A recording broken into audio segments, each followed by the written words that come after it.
Õnnistatud pühapäeva ja uut nädalat. Oled kindlasti aeg-ajalt tundnud, et hoolimata kõigist pingutustest ei vasta sinu elu Jumala standarditele. On selline tunne, nagu peaksid Jumala armastust kuidagi kogu aeg välja teenima. Tänane sõnum puudutab just seda olukorda. Räägin ühest piibli kõige tuntumast ja samas ka hämmingut tekitavast vestlusest. See käsitleb just seda probleemi, kuidas me näeme oma päästet, Jumala seadusi ja armu. Kuid kuulakem sellest kohtumisest ja vestlusest, nii nagu evangelist Johannes selle meile oma evangeeliumis 3. peatüki just alguses siis kohe on andnud. Aga variseride hulgas oli inimene nimega Nikodemus, üks juutide ülemaid.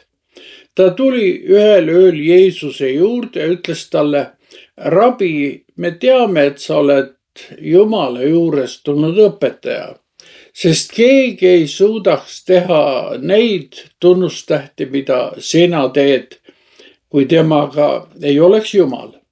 Jeesus vastas talle: tõesti, ma ütlen sulle, kes ei sünni ülalt, ei või näha Jumala riiki. Nikodemus ütles talle: kuidas saab inimene sündida, kui ta on vana? Ega saa ju minna tagasi oma ema üska ja teist korda sündida. Jeesus vastas: tõesti, ma ütlen sulle, kes ei sünni veest ja vaimust, ei saa minna Jumala riiki. Lihast sündinu on liha ja vaimust sündinu on vaim. Ära imesta, et ma sulle ütlen, te peate sündima ülalt. Tuul puhub, kuhu ta tahab ja sa kuuled ta häält, kuid ei tea, kust ta tuleb ja kuhu läheb. Niisamuti on kõigiga, kes on sündinud vaimust. Nikodemus kostis, kuidas see on võimalik. Jeesus vastas talle: sina oled Iisraeli õpetaja, ei tea seda. Tõesti, ma ütlen sulle, meie räägime, mida teame ja tunnistame, mida oleme näinud. Ja ometi ei võta teie meie tunnistust vastu.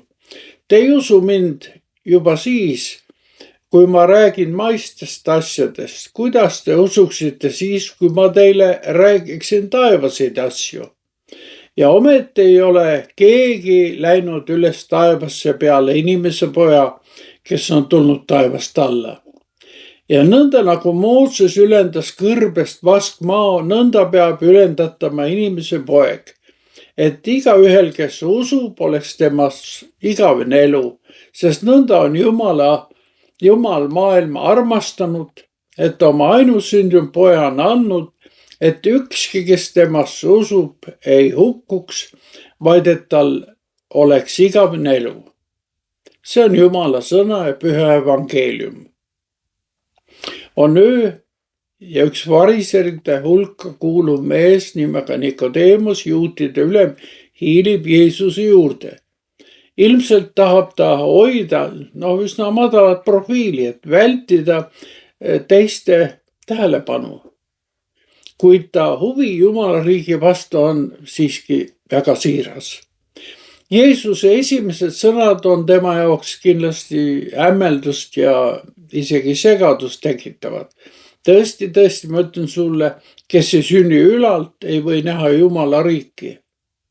Ja nii ta siis küsib, kuidas saab täiskasvanud inimene uuesti ema ihust sündida. Nikodemus püüab mõista Jeesuse sõnu nii-öelda füüsiliselt tasandilt. Kuid Jeesus räägib siin hoopis vaimsest sünnist. Ja Jeesus täpsustab, kes ei sünni veest ja vaimust, ei saa minna Jumala riiki. Mida see veest sündimine tähendab? Jeesus viitab siin suure tõenäosusega meie loomulikule füüsilisele elule.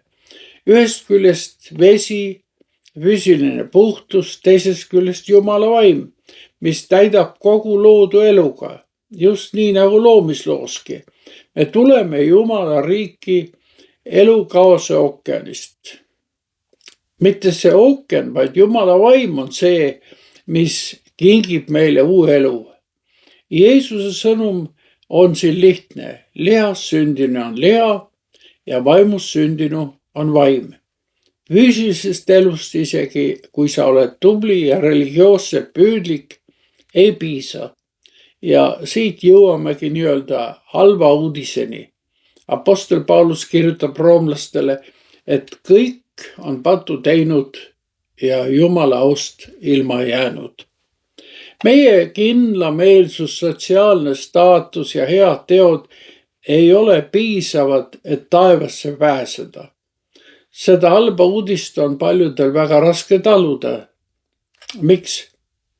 Sest me usume ikkagi, et meis on piisavalt headust, mida Jumal märkab ja hindab. Kuid tõde on see, et Jumal ei päästa kedagi sellepärast, et nad on seda väärt.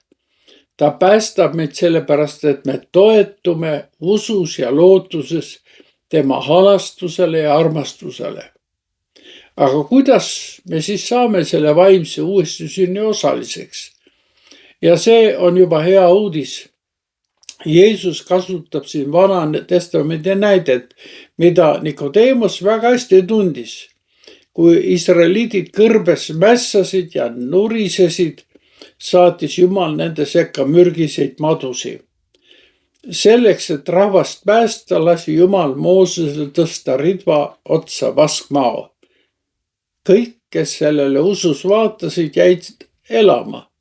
Jeesus ütleb, et nõnda nagu Mooses ülendas kõrbes vaskmao, peab ülendatama ka inimese poeg.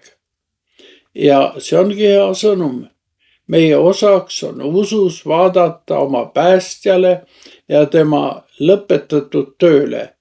See nägemus ongi meie igaveselu allikas.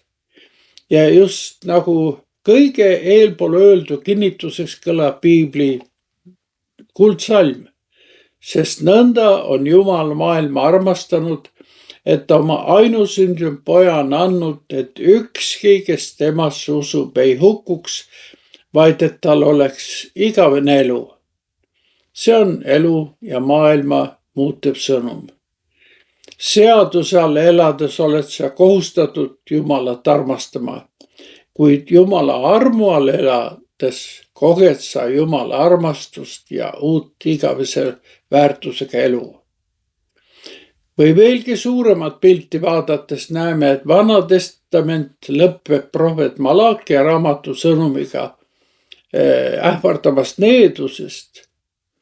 Uus testament, Jumala uus leping ja sõnum lõpeb aga ilmutusraamatus sõnadega Jumala arm olgu teiega. Palvetagem. Issand, anna meile andeks, kui me kõigist vaimulikest asjust alati aru ei saa. Ometi paistab sinu valgus ka öös. Sinu armastuse ja alastuse vaim puhub ka üle meie elu kaose vete. Sinu arm on täitnud meie südamed ja elu. Varje ja hoia meid vaimu, hinge, ihu poolest. Isa, Poja ja Püha Vaimu nimel. Aamen.